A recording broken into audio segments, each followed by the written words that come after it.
Okay, in this video, I'm going to talk about the business success cycle. And to help me here, I've drawn a little diagram. And this is the business success cycle. I'm going to introduce you to it. First of all, the business success cycle always starts with goals. They're your goals that you set. And again, this is going to be different than what a lot of people do because, well, everybody tells you to write down goals, and I'm going to be no different. Let's put it that way.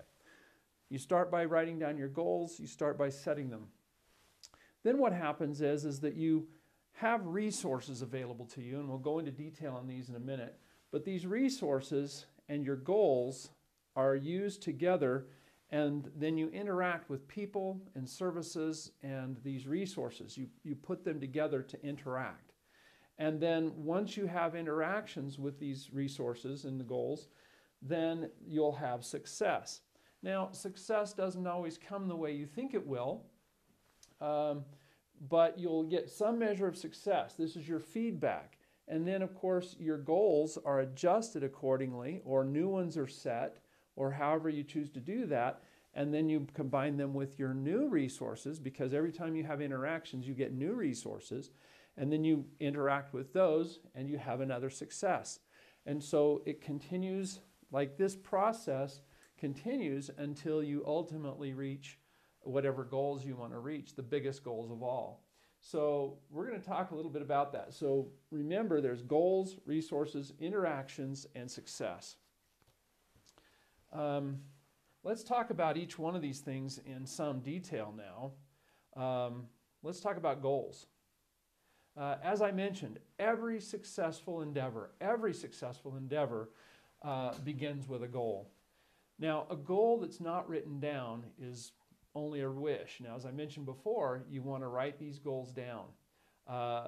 You understand that, or I should say, when you understand what you want from your business, this will help you identify the type of business that you need to start.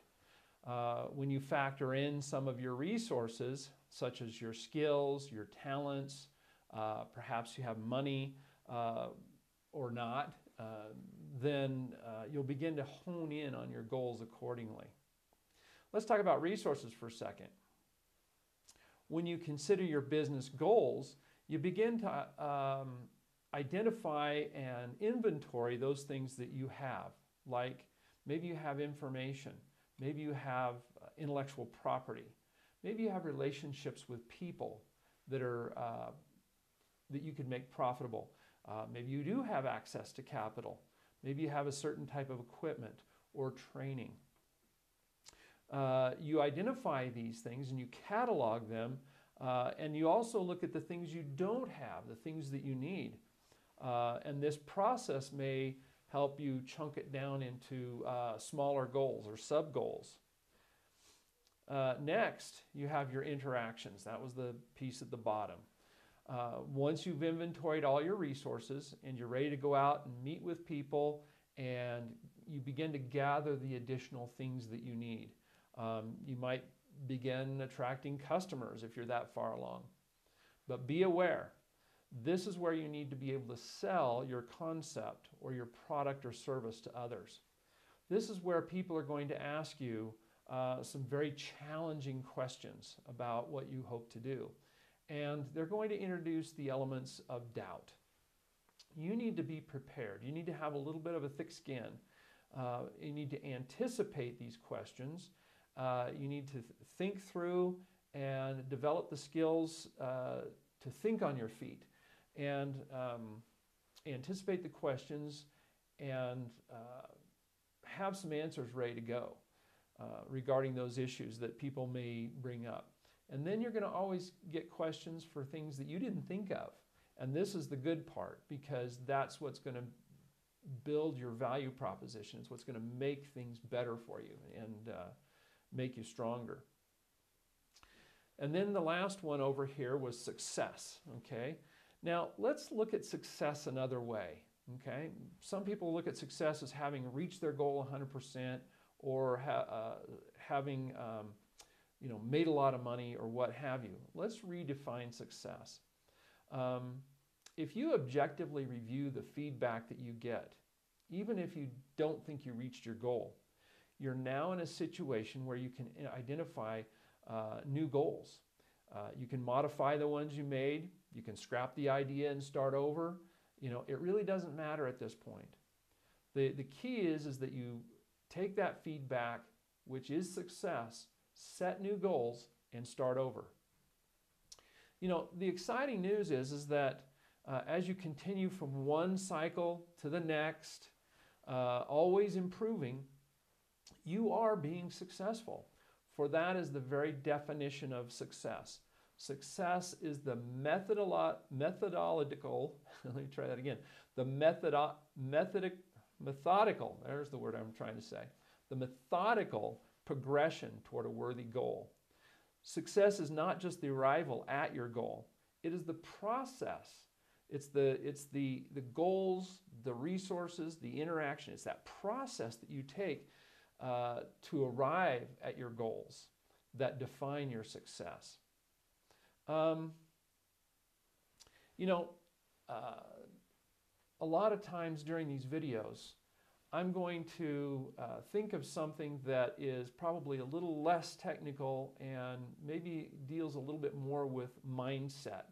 I'm going to combine a lot of mindset discussion or concepts with the technical that I introduce through these videos.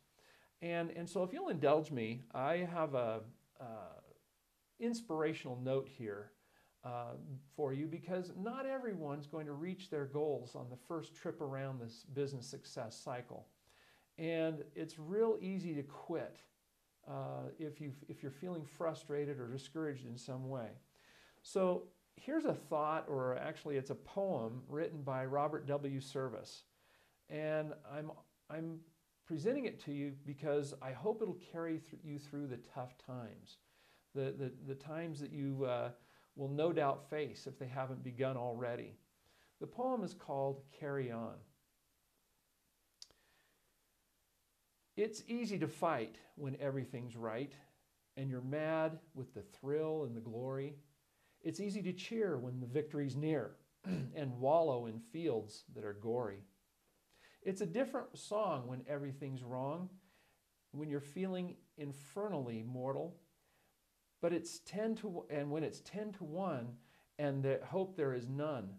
Buck up, little soldier, and chortle. Carry on, carry on. There isn't much punch in your blow. You're glaring and staring and hitting out blind. You're muddy and bloody, but never you mind. Carry on, carry on. You haven't the ghost of a show. It's looking like death, but while you've a breath, carry on, my son, carry on. And so in the strife of the battle of life, it's easy to fight when you're winning. It's easy to slave and starve and be brave when the dawn of success is beginning. But the man who can meet despair and defeat with a cheer, there's the man of God's choosing. The man who can fight to heaven's own height is the man who can fight when he's losing. Carry on, carry on. Things never were looming so black. But though you haven't a cowardly streak, and though you are unlucky, you never are weak. Carry on, carry on. Brace up for another attack. It's looking like hell, but you never can tell. Carry on, old man, carry on. There are some who drift out in the deserts of doubt, and some who in brutishness wallow. There are others I know who in piety go, because of a heaven to follow. But to labor with zest and to give it your best for the sweetness and joy of the giving, to help folks along with a hand and a song, why, there's the real sunshine of living. Carry on, carry on. Fight the good fight and true. Believe in your mission. Greet life with a cheer. There's big work to do, and that's why you're here. Carry on, carry on. Let the world be better for you. And at last, when you die, let this be your cry. Carry on, my soul, carry on. Good luck.